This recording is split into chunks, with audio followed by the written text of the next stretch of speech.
नमस्कार मित्रांनो, मी तुकाराम सुरनर जी आर आणि योजना या युट्यूब चॅनलमध्ये आपल्या सर्वांचं स्वागत आहे.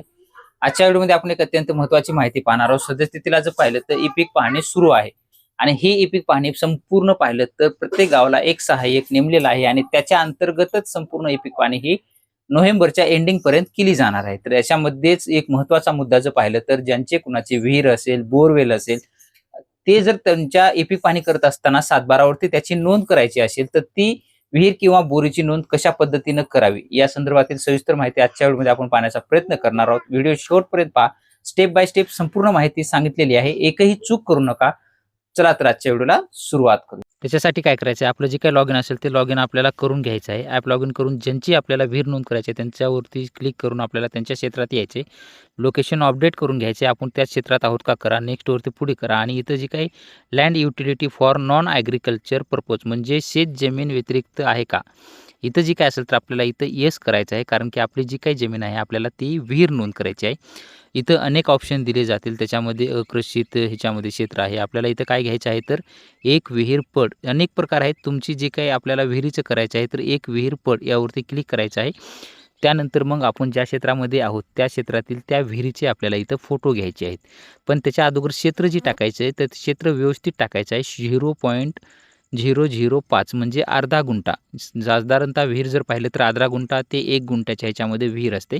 त्याच्यामुळे तुमची विहीर मोठी असेल तर त्या पद्धतीनं टाकायचं आहे. आणि इथं आपल्याला क्षेत्राचे 3 फोटो घ्यायचे आहेत. वेगवेगळे फोटो घ्या, वेगवेगळ्या अँगलनं फोटो घ्या, जेणेकरून जे काही आपले तलाठी साहेब असतील यांनासुद्धा ते व्यवस्थित अप्रूव्हल करण्यासाठी ही होणार आहे. पण क्षेत्र देत असताना इथं चूक करू नका. 0.05 जर केलात तुम्ही तर तुमचे 5 गुंठे क्षेत्र हे विहिरीसाठी जाऊ शकते.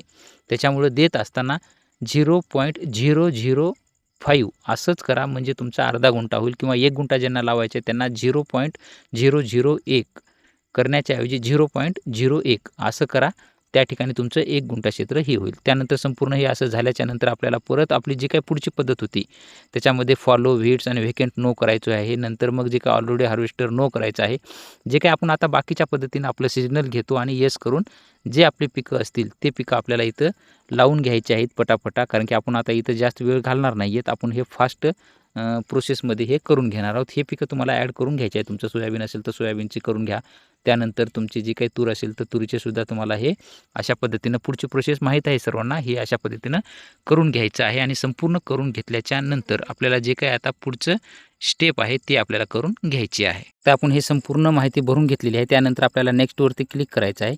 नेक्स्टवरती क्लिक केल्याच्यानंतर आपले जे काही विहीर वगैरे असेल हे संपूर्ण इथं दाखवलं जाईल. NEमध्ये दाखवले जाईल क्षेत्र. त्याच्यावरती व्ह्यू फोटोवरती तुम्ही क्लिक करून तुमचे फोटोसुद्धा पाहू शकता. पाहायचे असतील विहिरीचे वगैरे आहेत का नाही ते पाहू शकता. विहिरीचे आपण फोटो वगैरे इथं दिलेले आहेत. ही NEमध्ये जाणार आहे.